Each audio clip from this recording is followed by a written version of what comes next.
Казым ставит Эсме ультиматум. Либо она все всем скажет, по какой причине разводится, либо соберет вещи и вернется домой. Эсма выбирает и дальше хранить секрет. Но говорит Казыму, что когда придет время, сама все расскажет своим дочерям. Таяр слышит этот разговор. Приехав в назначенное место, Ферит обнаруживает там Софета. «Ты что, это ты все делал?» – спросил Ферит. «Я ничего не делал. Просто я хочу защитить Сейран и Суну. Потому что те, кто их похитил, опять что-то задумали», – сказал Софет. Ферит просит Софета рассказать все, что он знает, и обещает не трогать его. Но Софет говорит, что без Суны не будет ничего рассказывать, и ему обязательно нужно увидеть Суну, потому что она тоже в небезопасности. Ферит говорит, что защитит Суну. Но Софет сказал, что соскучился. Он просит привести ее завтра, и тогда разговор состоится. Ферит сказал, что не знает, захочет ли Суна его видеть. Наверняка она захочет, чтобы ни с ней, ни с ее сестрой ничего не случилось, сказал Софет. А Сейран тем временем на приеме у другого врача. Она показывает ей свои анализы. Доктор просит сдать еще кое-какие анализы и дождаться приема главврача. В ожидании Сейран выходит в коридор. Ей позвонил Ферит. Подслушав, какого врача ожидает Сейран, Тарык пытается тоже записаться к этому врачу. Из-за специализации этого врача Тарыку не удается этого сделать. Казым винит тетушку из-за всего, что с ними случилось.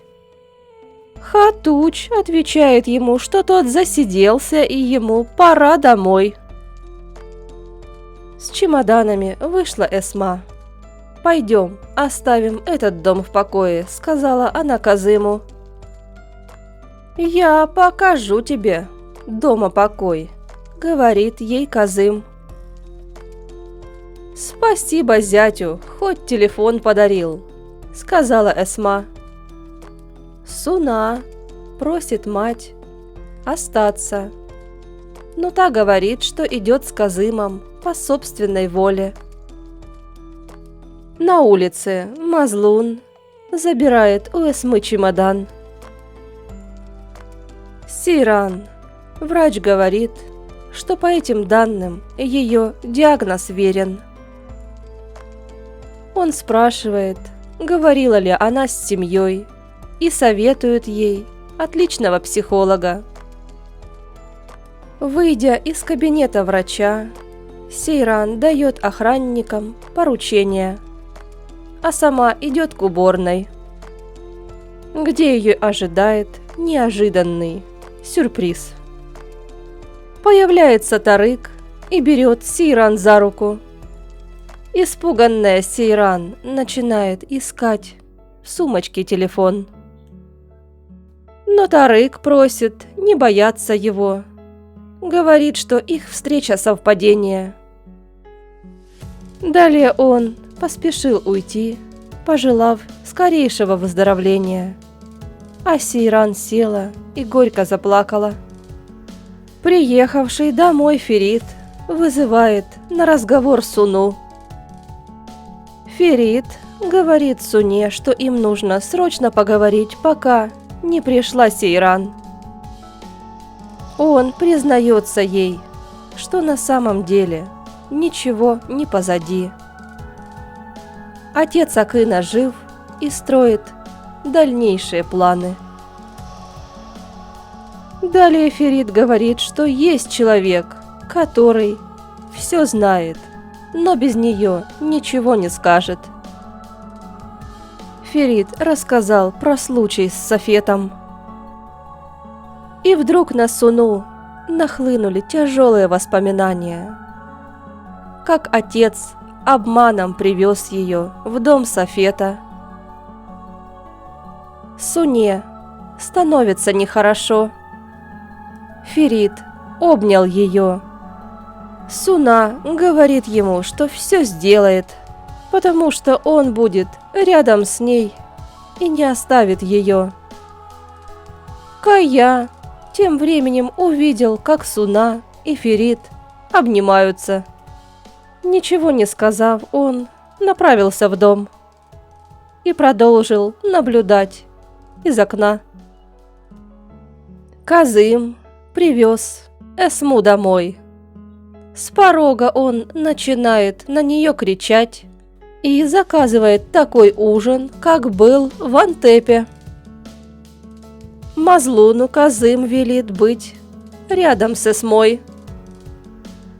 Тот относит чемодан в комнату Эсмы. Далее спускается к ней на кухню.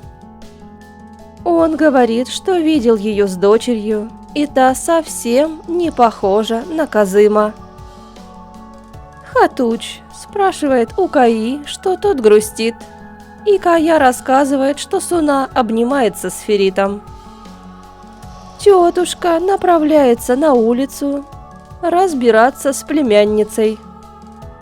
Ферит уже она говорит, чтобы не вмешивался в их разговор.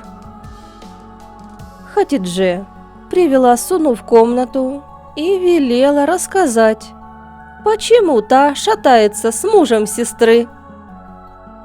«Я знаю твою изнанку. Ты хочешь быть как Асуман или Ифакат?» – спросила Хатидже. «Да не я причина всех бед, моих и твоих. Причина всему Халис Кархан. Даже гадалка это сказала», – ответила Суна. «Какая еще гадалка?» – спросила Хатидже.